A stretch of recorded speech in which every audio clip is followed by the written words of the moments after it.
નમસ્કાર વિદ્યાર્થી મિત્રો, આજે આપણે જોઈશું શ્વસન. જે આપણે પહેલા જોઈ લીધું, પોષણ વિશે માહિતી મેળવી. આજે બી જૈવિક ક્રિયા લઈશું. અહીંયા આવશે શ્વસન. શ્વસન એટલે શું? તો કે આપણે અહીંયા આગળ શીખી ગયા કે પોષણ માટે જે આહાર લઈએ છે એમાં જે ગ્લુકોઝ જે હોય છે, પોષણમાં જે આહાર જે છે, ખોરાકમાં રહેલો ગ્લુકોઝ જે છે એ શું કેમ ગ્લુકોઝ લેવાય છે? તો કે ઊર્જાની પ્રાપ્તિ માટે. બરાબર છે. આ ગ્લુકોઝ જે છે જ્યાં સુધી વિઘટન નહીં પામે ત્યાં સુધી ઊર્જા પ્રાપ્ત થશે નહીં. એટલે કે આ ગ્લુકોઝ જે છે એનું ઓક્સિજનની હાજરીમાં અથવા તો ઓક્સિજનની ગેરહાજરીમાં વિઘટન થવું અનિવાર્ય છે. આ ક્રિયાને કહેવાશે શ્વસન. ફરી એકવાર જોઈ લઈએ. ખોરાકમાં ઊર્જા સ્વરૂપે લીધેલા ગ્લુકોઝના અણુનું ઓક્સિજનની હાજરી અથવા તો ગેરહાજરીમાં વિઘટન થવાની ક્રિયાને શ્વસન કહે છે. આ જે પણ ક્રિયા છે જે તે કોષમાં થશે, જે તે અંગના કોષમાં થશે, તેથી તેને આ પ્રકારને કોષીય શ્વસન પણ કહી શકાય. કોષીય શ્વસન તરીકે ઓળખી શકાય છે. હવે જોઈશું કે ગ્લુકોઝ જે છે એનું જે વિઘટન થાય છે બે માર્ગે થાય છે. એને આધારે ઓક્સિજનની હાજરી અને ગેરહાજરીને આધારે તેના બે પ્રકારો પાડી શકાય. એનો પ્રથમ પ્રકાર વિશે માહિતી લઈશું આપણે. પહેલો પ્રકાર આવશે અજારક વિઘટન પણ કહી શકાશે અથવા તો એને કહેવાશે અજારક શ્વસન. તો કે શ્વસનના બે પ્રકાર. અહીંયા આવશે ઓક્સિજનની હાજરીમાં. બરાબર છે. ઓક્સિજનની હાજરીમાં જે થાય એને કહેવાશે જારક શ્વસન. નંબર 2, ઓક્સિજનની ગેરહાજરીમાં થાય એને કહેવાશે અજારક શ્વસન.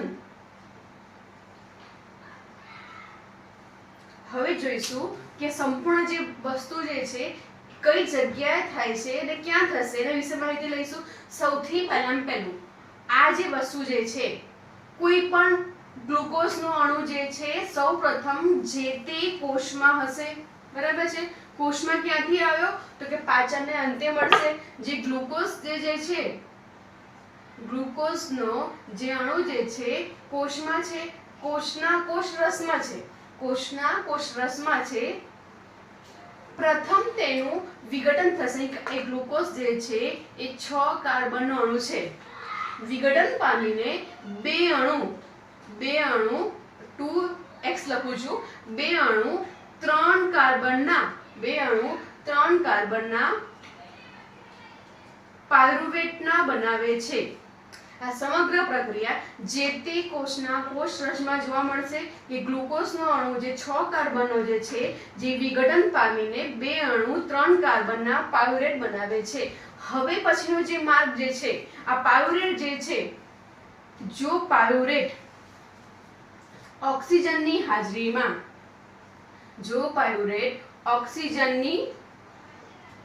હાજરીમાં વિઘટન પામે એટલે પાયરુવેટ જે છે હવે કણાભસૂત્રમાં, કણાભસૂત્ર ક્યાં હશે? કોષમાં હશે.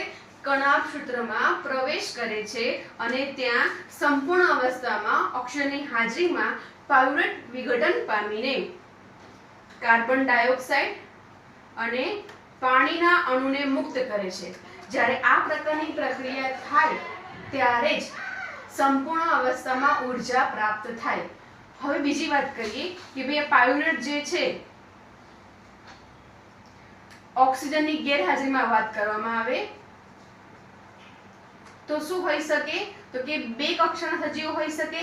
એક તો નિમ્ન કક્ષાના સજીવો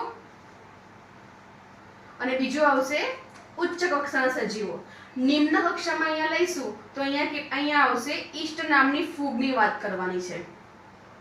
ઈસ્ટ નામની ફૂગ જે છે આ પાયરુવેટનું ઓક્સિજનની ગેરહાજરીમાં અપૂર્ણ વિઘટન થાય છે. કેવું થાય છે? અપૂર્ણ વિઘટન. દર્શાવી દઈએ આપણે. અપૂર્ણ વિઘટન પામે છે અને અંતે ઇથેનોલ અને કાર્બન ડાયોક્સાઇડ મુક્ત કરે છે. આ ઇથેનોલ જે છે એ 2 કાર્બન છે, પાયુરેટ 3 કાર્બન છે, એમાંથી 2 કાર્બનનો ઇથેનોલ, 1 કાર્બનનો CO2, એટલે 2 ને 1 3 થઈ ગયું. ટોટલી પ્રક્રિયા બેલેન્સ છે. ઉચ્ચ કક્ષાના સજીવો જે છે એના સ્નાયુ પેશીમાં, ખાસ કરીને સ્નાયુ પેશી કે જેમાં સ્નાયુ પેશી આવેલી છે, સ્નાયુ પેશી જે છે એમાં ઓક્સિજનના અભાવને કારણે તેનું અપૂર્ણ વિઘટન થશે. અહીંયા પણ વિઘટન કેવું બનશે? અપૂર્ણ બને છે. પરંતુ અહીંયા 3 કાર્બનનો પાયુરેટ જે છે એ સીધો લેક્ટિક એસિડમાં ફેરવાય છે. આ લેક્ટિક એસિડ જે છે એ 3 કાર્બનનો હોય છે. હવે ઓક્સિજનની હાજરીમાં જે પ્રક્રિયા થઈ એને કહેવાશે જારક શ્વસન.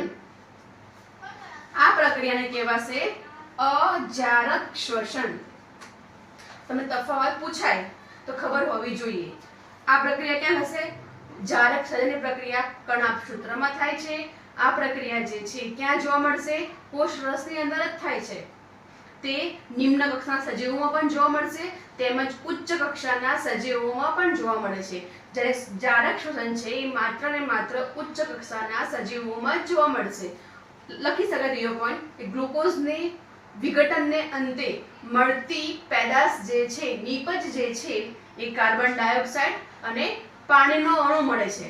જ્યારે અહીંયા શું જોવા મળશે તો કે અજારકને અંતે જે વિઘટનને અંતે જે મળે છે એ પ્રોડક્ટ કઈ મળશે આપણને? અહીંયા ઇથેનોલ અને કાર્બન ડાયોક્સાઇડનો અણુનો છૂટો પડે છે. ફરી જોઈએ કે આ જે પ્રક્રિયા જે છે તમને ખબર હશે ઈસ્ટ પાવડર મળે છે. બેકિંગ આઇટમ જે બી હોય, જેમ કેકને ફૂલાવવા માટે એમાં ઈસ્ટ પાવડરને ઉમેરવામાં આવે છે. કેમ? તો કે એમાં ઓક્સિજનની ગેરહાજરીમાં વિઘટન થાય છે ગ્લુકોઝનું. ગ્લુકોઝ ક્યાંથી આવશે? તો કે તમે અંદર શર્કરા ઉમેરેલી હશે. શર્કરા એટલે શું કહેવાશે? એક પ્રકારનું શું છે? સુક્રોઝ છે કે જે ગ્લુકોઝના 2 અણુઓ ભેગા થઈને બનાવે છે. એ શર્કરા જે છે એ ઈસ્ટની હાજરીમાં, ઓક્સિજનની ગેરહાજરીમાં અપૂર્ણ વિઘટન પામે છે, ઇથેનોલ બનાવે છે, જેથી શું આવે છે? સ્પોન્જી બને છે, આઠો આવે છે એનામાં. અને CO2 શું કરશે? એનામાં ઉભરો લાવે છે. ઇટ મીન્સ કે એની કદમાં વધારો કરે છે.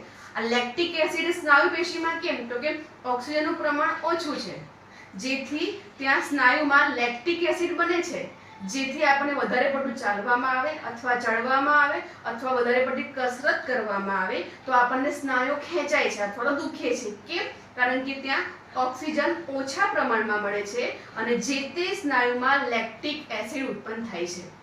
ખ્યાલ આવી ગયો?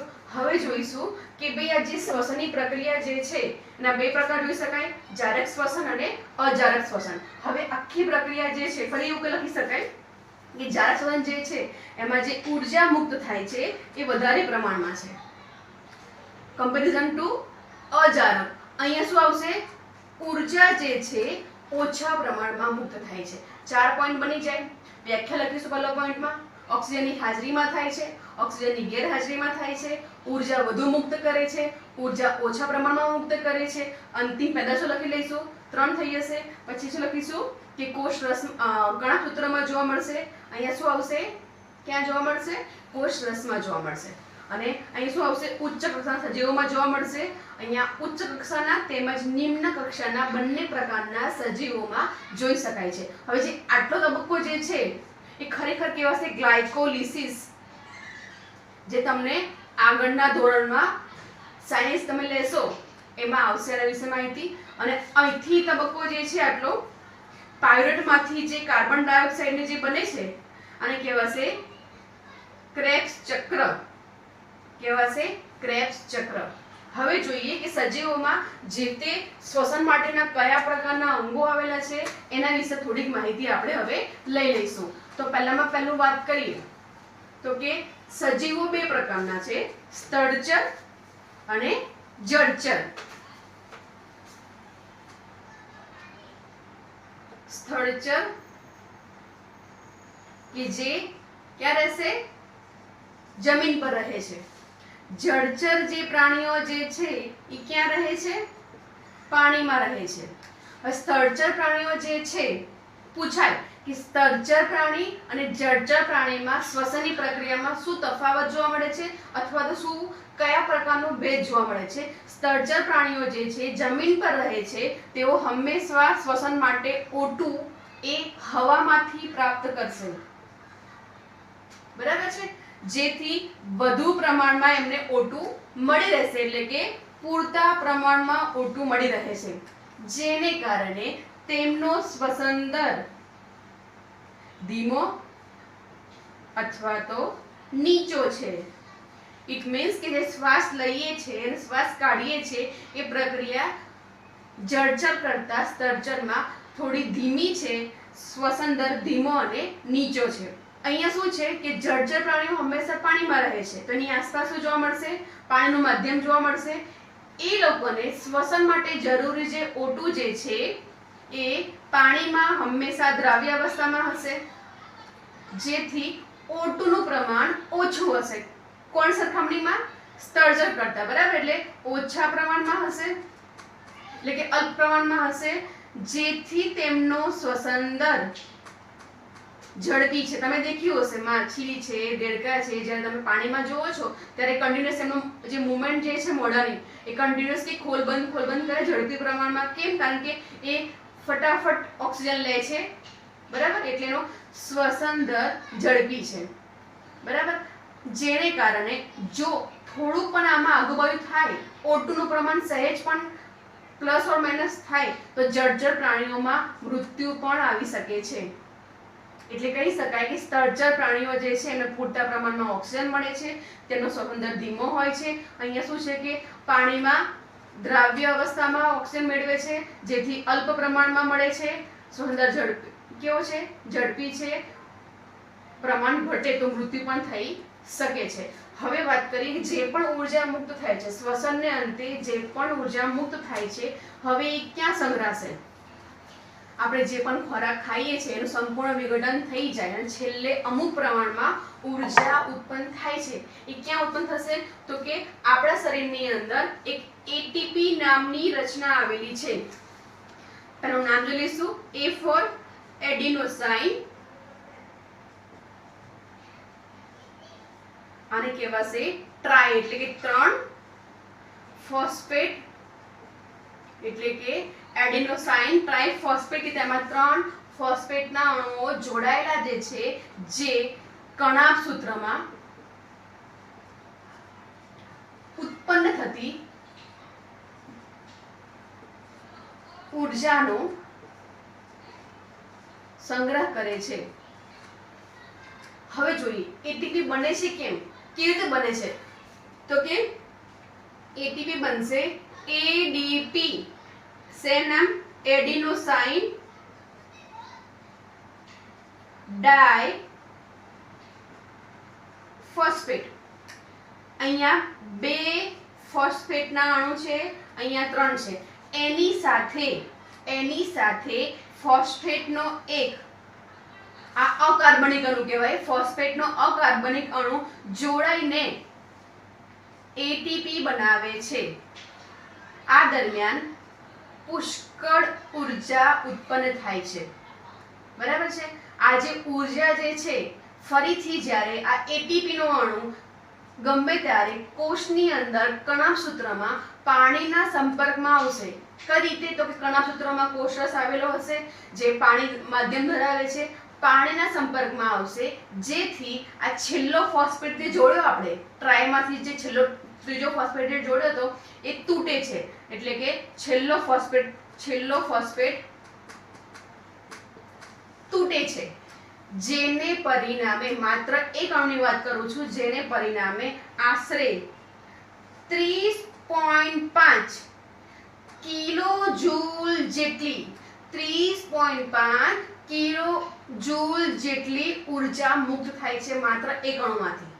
ટૂંકમાં ATP એ ઉર્જાનું ચલણ પણ કહી શકાય, એટલે કે ઉર્જાનો સ્ત્રોત પણ કહી શકાય. હવે આ ઉર્જા વપરાશે ક્યાં? જે પણ ઉર્જા બની છે ક્યાં વપરાશે? તો એક તો પહેલું આવશે વિવિધ પ્રકારની જૈવિક ક્રિયાઓ કરવા માટે. બરાબર છે. પછી કોષમાં કેટલીક પ્રક્રિયાઓ કેવી છે? ઉર્જાગ્રાહી અથવા તો શક્તિગ્રાહી એટલે કે શક્તિ મેળવતી હશે એ પ્રક્રિયામાં આ ઉર્જા એટીપી માંથી મળે છે.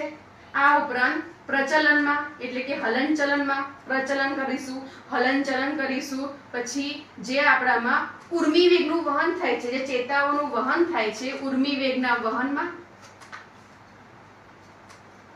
આ તમામ પ્રક્રિયાઓમાં આ ઉર્જાનો ઉપયોગમાં લેવામાં આવશે.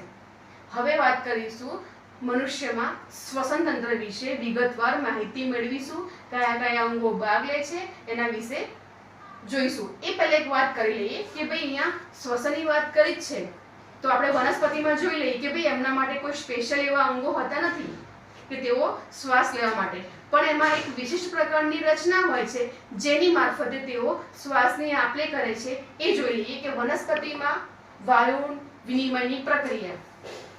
એમાં એવું આવશે કે વનસ્પતિમાં આપણે આગળ જોઈ લીધું કે ભાઈ વાયુરંધ્ર આવેલા છે, પ્રકાંડમાં પણ આવેલા હોય છે, પર્ણમાં પણ આવેલા છે. આ વાયુરંધ્ર જે છે એ શું કરે છે તો કે વાયુરંધ્ર મારફતે O2 અને CO2 ની આપ-લે થાય છે. વાયુરંધ્ર મારફતે O2 અને CO2 ની આપ-લે થાય છે. આ બંને વાયુ જે છે O2 CO2 એ બંને હવામાંથી પ્રસરણની ક્રિયા દ્વારા પ્રસરણની ક્રિયા થશે રક્ષક કોષોમાં. આગળ શીખી ગયા હતા કે વાયુરંધ્રની રચનામાં રક્ષક કોષો આવેલા છે કે જેમાં શું હોય છે અને છિદ્ર ખુલે છે, બંધ થાય છે. પ્રસરણની ક્રિયા દ્વારા આ બંને વાયુઓ રક્ષક કોષોના છિદ્ર મારફતે ક્યાં પ્રવેશ કરશે? વનસ્પતિમાં. એકચ્યુઅલી જોવા જઈએ તો વનસ્પતિનું કોઈ પણ પ્રકાંડ હોઈ શકે, પર્ણનો જ્યારે છેદ લેવામાં આવે, આડો છેદ લેવામાં આવે, તેની રચના જોવામાં આવે તો સૌથી બહારનું એનું અધિસ્તર છે, બરાબર છે. અહીંયા આગળ વાયુરંધ્ર આ પ્રમાણે ગોઠવાયેલા છે એટલે કે અહીંયા સ્પેસ છે. અહીંયા એના અધિસ્તરના કોષો આવેલા હશે, બરાબર છે. પછી અહીંયા બાહ્યકના કોષો આવેલા હશે, બાહ્યકના કોષો આવેલા છે. આ બાહ્યકના કોષો કેવા છે? તેમની વચ્ચે થોડો ઘણો અવકાશ જોવા મળે છે જેની મારફતે વાયુરંધ્રમાંથી અહીંયાથી O2 પ્રવેશ કરે છે, ક્યારેક ક્યારેક CO2 પ્રવેશ કરે છે અને એ જ પ્રમાણે બહાર નીકળે છે. એટલે પ્રસરણની ક્રિયા દ્વારા O2 CO2 વનસ્પતિમાં દાખલ થાય છે. હવે શું થશે કે ભાઈ O2 CO2 જે છે એ પ્રસરણની ક્રિયા દ્વારા દાખલ થાય છે. હવે જોઈએ કે વનસ્પતિમાં બે પ્રક્રિયા થશે. એક તો આવશે શ્વસન, જે આપણા જેવી જ છે. શ્વસનમાં શું કરે છે ભાઈ? O2 લેશે અને CO2 ને બહાર નીકાળે, બરાબર. બીજું આવશે પ્રકાશ સંશ્લેષણની ક્રિયા. એમાં શું હશે તો કે CO2 લે છે, જોઈ લીધું આપણે આગળ, O2 ને બહાર નીકાળે છે. હવે વાત કરીએ કે ભાઈ જ્યારે રાત હોય એ દરમિયાન સૂર્યપ્રકાશ જોવા મળતો નથી. રાત્રિ દરમિયાન સૂર્યપ્રકાશ ના હોય તો આ પ્રક્રિયા પણ થશે નહીં, જેને પરિણામે શું હશે કે ભાઈ CO2 જે છે રાત્રિ દરમિયાન શું હશે તો કે CO2 લેશે ખરા પણ સામે O2 બનતો નથી એટલે CO2 ને જ પાછો બહાર કાઢે છે. એટલે રાત્રે તે શું કરશે? CO2 બહાર કાઢે છે. એટલે કે રાત્રિ દરમિયાન માત્ર શ્વસનની ક્રિયા થતી હશે, બરાબર. જ્યારે દિવસ દરમિયાન શું જોવા મળશે તો કે શું કરશે? O2 લે છે, સામે CO2 નીકાળે છે, પરંતુ આ જે CO2 જે છે એ પ્રકાશ સંશ્લેષણની ક્રિયામાં વપરાઈ જાય છે, જેને પરિણામે પ્રકાશ સંશ્લેષણને અંતે આપણને પાણી અને ઓક્સિજનના અણુ પણ મળતા હતા. પરિણામે દિવસે O2 ને બહાર કાઢે છે. પહેલા આપણે ભણી ગયા છે આગલા ધોરણોમાં કે ભાઈ રાત્રે ઝાડ નીચે સૂવું હિતાવહ નથી. કેમ? કારણ કે તેઓ વધુ પ્રમાણમાં CO2 બહાર કાઢે છે. દિવસે હિતાવહ છે. કેમ? કારણ કે વધારે પ્રમાણમાં O2 ને બહાર નીકાળે છે. ફરી જોઈ લઈએ કે ભાઈ શ્વસનની ક્રિયા જે છે વનસ્પતિમાં O2 ને લેશે, CO2 બહાર નીકાળે છે. પ્રકાશ સંશ્લેષણમાં CO2 લે છે અને O2 ને નીકાળે છે. જ્યારે રાત હોય તો તે દરમિયાન પ્રકાશ સંશ્લેષણની ક્રિયા થતી નથી. પરિણામે શ્વસનની ક્રિયા દરમિયાન O2 લેવાય છે માત્ર અને શું કરશે? CO2 બહાર નીકાળાય છે, બરાબર. જ્યારે દિવસ થશે ત્યારે પ્રકાશની હાજરીમાં પ્રકાશનની ક્રિયા થશે, જેને પરિણામે તેઓ O2 લે છે અને CO2 બહાર નીકળે છે. આ CO2 જે છે આ પ્રક્રિયામાં અહીંયા વપરાય છે અને આપણને ખબર કે અંતે આપણને H2O અને O2 ના અણુ મળતા હતા. આગળ શીખી ગયા છે. આ જે O2 જે છે એ બહાર નીકાળે. તમને પૂછાય દિવસે O2 બહાર નીકાળે, રાત્રે CO2. કારણ પૂછાય તો આવડે ને કે રાત્રે વૃક્ષ નીચે સૂવું હિતાવહ નથી. હવે જોઈએ કે ભાઈ મનુષ્યમાં શ્વસન તંત્ર વિશે થોડીક માહિતી મેળવી લઈએ. તો આપણને ખબર છે કે શ્વસન તંત્ર માટે આપણામાં વિશિષ્ટ અંગો આવેલા છે.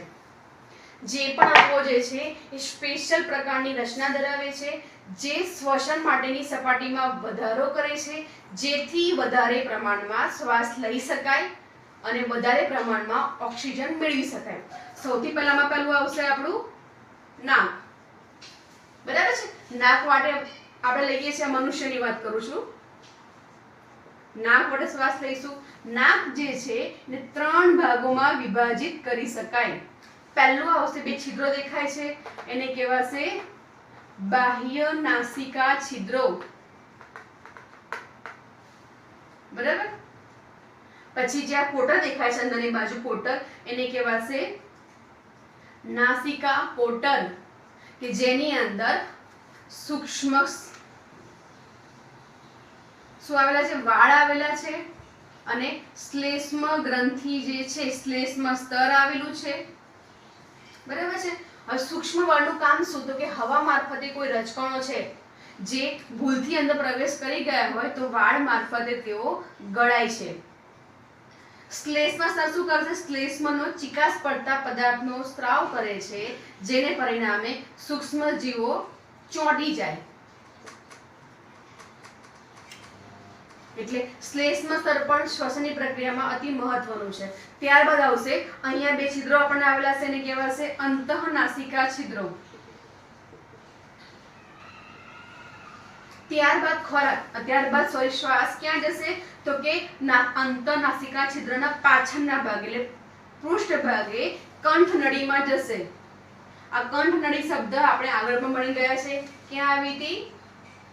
અન્નમાર્ગમાં. મેં તમને વાત કરી હતી કે ભાઈ કંઠ નળી શ્વાસ નળીમાં પણ ખુલે છે અને બીજે ક્યાં ખુલે છે? અન્નનળીમાં પણ ખુલે છે. આ જે કંઠ નળી જે છે એ આપણે હવે શ્વાસ નળીને રિલેટેડ વાત કરીશું. જે કંઠ નળી જે છે એ શ્વાસ નળીમાં ખુલે છે. બરાબર છે. કંઠ નળી શ્વાસ નળીના જોડાણ સ્થાને, જ્યાં કંઠ નળી પતે છે અને શ્વાસ નળી ઉદ્ભવે છે, એટલે આશરે આટલા વિસ્તારમાં, ત્યાં આગળ ઘાટી ઢાંકણ નામની રચના જે આવેલી છે, જે શ્વાસ નળીની ઉપર ગોઠવાયેલી છે. ઢાંકણ અહીંયા જે શું કરશે? ખોરાકના કણોને શ્વાસ નળીમાં પ્રવેશતા અટકાવે છે. શ્વાસ નળી જે છે એ ગરદનના ભાગે ગ્રીવાના વિસ્તારમાં કેવી છે?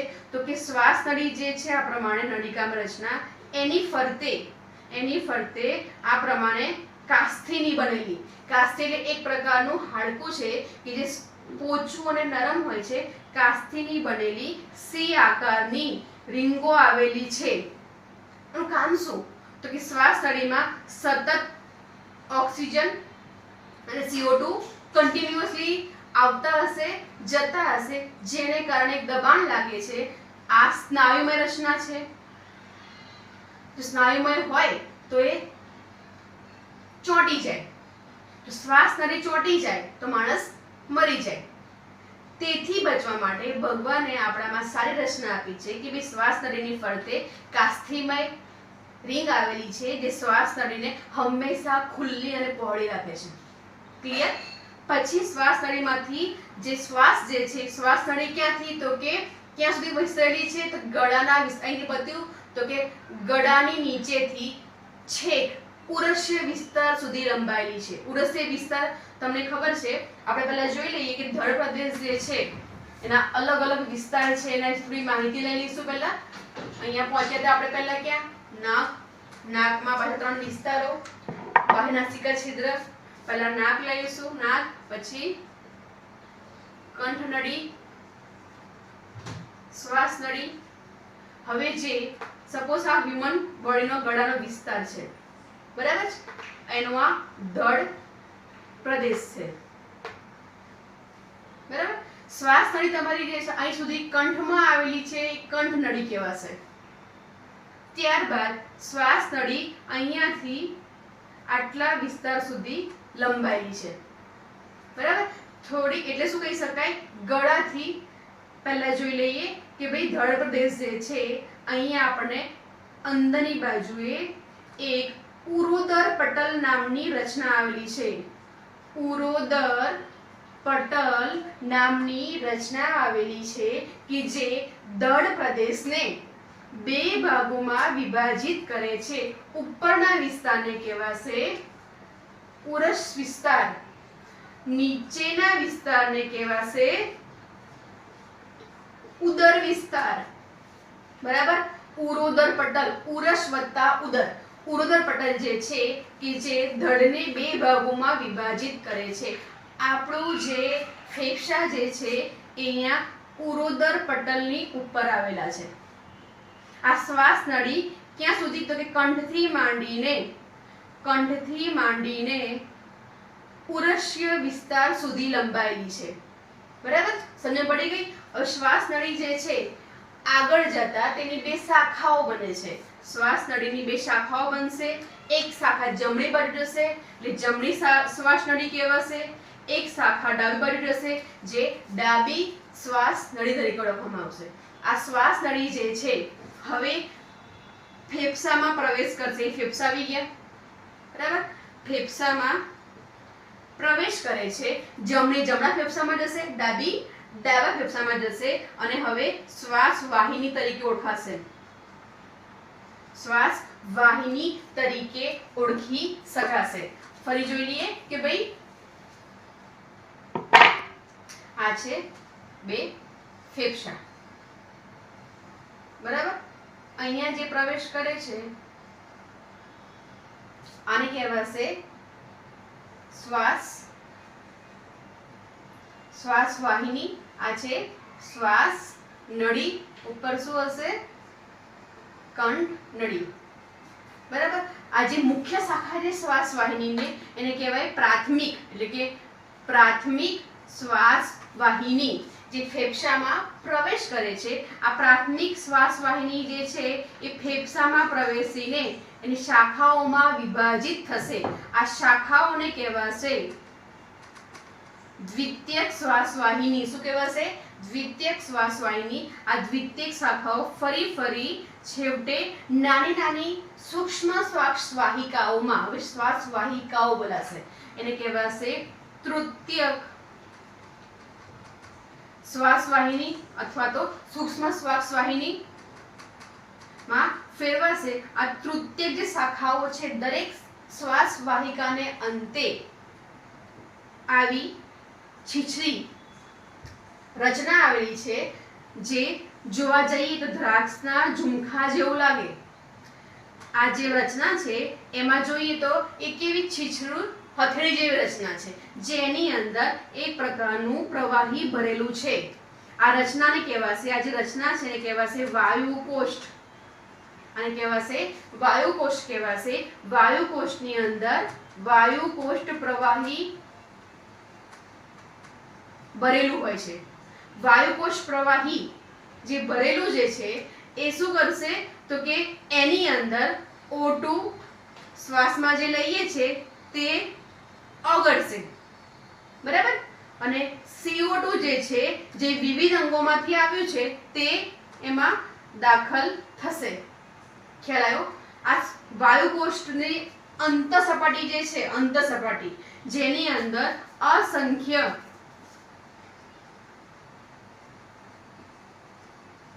સૂક્ષ્મ રુધિર વાહિનીઓ આવેલી છે. આ રુધિર વાહિનીઓ CO2 ને વાયુકોષ પ્રવાહીમાં દાખલ કરે છે અને વાયુકોષ પ્રવાહીમાંથી O2 ને લઈ જાય છે.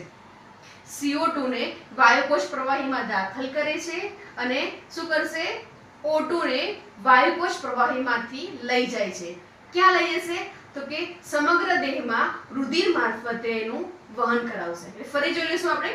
શ્વાસ નળી પછી શું આવશે, શ્વાસ વાહિની, ફેફસામાં ખુલે છે. ફેફસામાં શ્વાસ વાહિની પ્રાઇમરી, સેકન્ડરી, પ્રાથમિક, દ્વિતીયક, તૃતીયક અને અંતે વાયુકોષ્ઠમાં ખુલે છે. વાયુકોષ્ઠમાં શું છે? છીછરી રચના છે, પ્રવાહીથી ભરેલા છે. આ પ્રવાહીને કહેવાશે વાયુકોષ પ્રવાહી કહેવાશે. વાયુકોષની અંતર સપાટીને જે કહીશું એને એમાં અસંખ્ય સૂક્ષ્મ રુધિર વાહિનીઓ છે જે અશુદ્ધ CO2 ને વાયુકોષ પ્રવાહીમાં દાખલ કરે છે. ઓકે, એ જ પ્રમાણે વાયુકોષ પ્રવાહીમાં રહેલો શુદ્ધ O2 ને લઈ જાય છે. હવે જોઈએ શ્વાસ કેમ લઈએ. જે શ્વાસ લઈએ છે આપણે નાકમાંથી પ્રવેશ કરશે, ક્યાં જશે? કંઠનળી મારફતે શ્વાસ નળીમાં, શ્વાસ વાહિની, ફેફસામાં પ્રાઇમરી, વાયુકોષ્ઠમાંથી રુધિર વાહિનીમાં જશે. આ થયો O2 નો માર્ગ. હવે CO2 નો વાત કરીએ. સેમ એઝ ઇટ ઇઝ, પણ શું? રિવર્સ.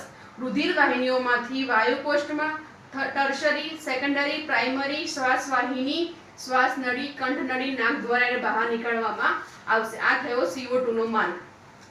ખ્યાલ આવી ગયો? હવે જોઈએ કે ભાઈ આ થઈ ગયું મનુષ્યમાં શ્વસન તંત્રની રચના.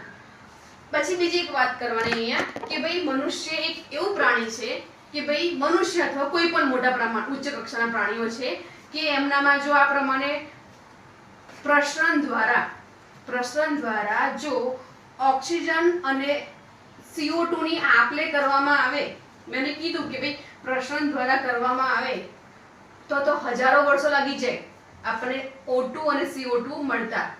એટલા માટે આટલો મોટો શરીર દેહ જે છે એમાં જે છે O2 CO2 જે છે, O2 અને CO2 બંનેની વાત કરું છું. O2 જે છે એ રુધિરમાં રહેલા રુધિર જે છે બે વિસ્તાર ધરાવે છે. એક તો રક્તકણ ધરાવે છે અને બીજું આવશે રુધિર રસ. એ પ્રવાહી અવસ્થામાં જોવા મળશે. રક્તકણ જે છે જેની અંદર રક્તકણની અંદર હિમોગ્લોબિન નામનું એક રંજક દ્રવ્ય આવેલું છે જે આપણા રુધિરનો લાલ રંગ બનાવે છે.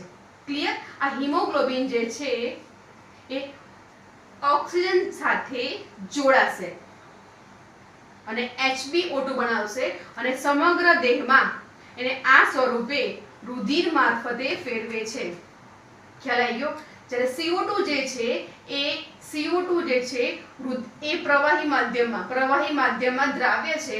CO2 એ પ્રવાહી માધ્યમમાં દ્રાવ્ય થઈને કાર્બનિક એસિડ H2CO3 બનાવે છે અને આ સ્વરૂપે જ તેઓ ઉચ્છ્વાસ મારફતે બહાર નીકળે છે. ક્લિયર?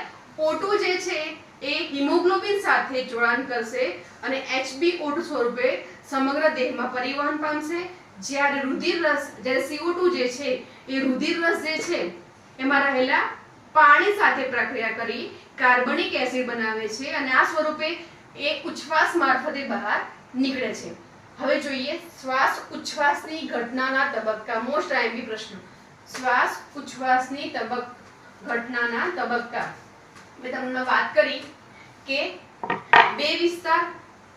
આ છે આપણું પૂર્વોદર પટલ, બરાબર?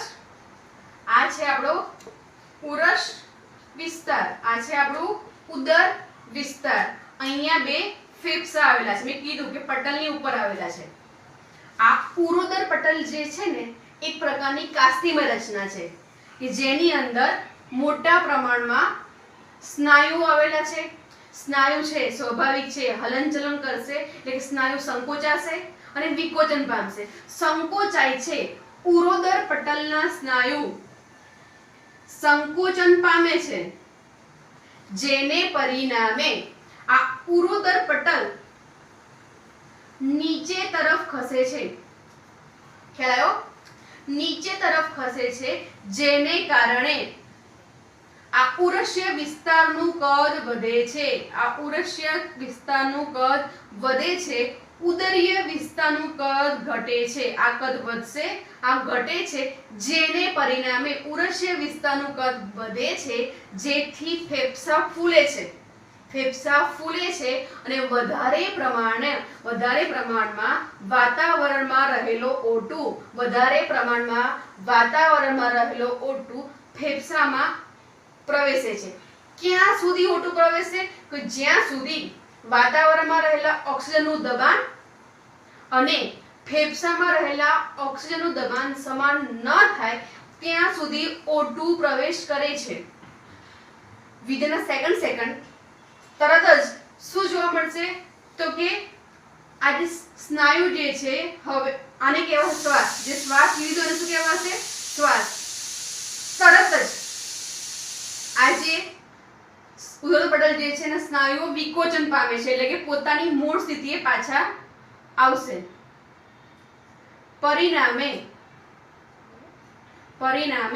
ફેફસા ફૂલી ગયા હતા, બરાબર, જે હવે દબાશે. પટલને ધક્કો મારે છે, ફેફસા દબાય છે, પરિણામે ફોર્સફુલી દબાણપૂર્વક હવા બહાર ધકેલાય છે, જેમાં CO2 હોય છે. આને કહેવાશે ઉચ્છ્વાસ.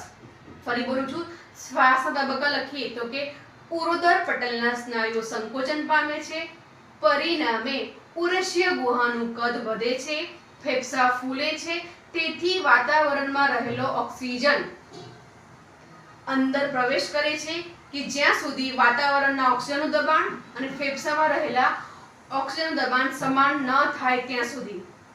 તરત જ ઉરોદર પટલ પોતાની મૂળ સ્થિતિએ પાછા આવે છે અને ફેફસાને દબાવે છે, તેથી દબાણપૂર્વક CO2 બહાર દાખલ થાય છે. આને કહેવાશે ઉચ્છ્વાસ. અહીંયા આપણું શ્વસનની ક્રિયા કમ્પ્લીટ થઈ ગયું. નેક્સ્ટ લેક્ચરમાં વનસ્પતિમાં વહન અને પ્રાણીઓમાં વહન વિશે માહિતી મેળવીશું. તમને જે નોટ્સ મોકલવામાં આવી છે એમાં બધા પ્રશ્ન આવરી થઈ ગયા છે. એનો અભ્યાસ કરજો, તમારી બુકમાં એને ઉતારી લેજો અને એને મોઢે કરીને તૈયાર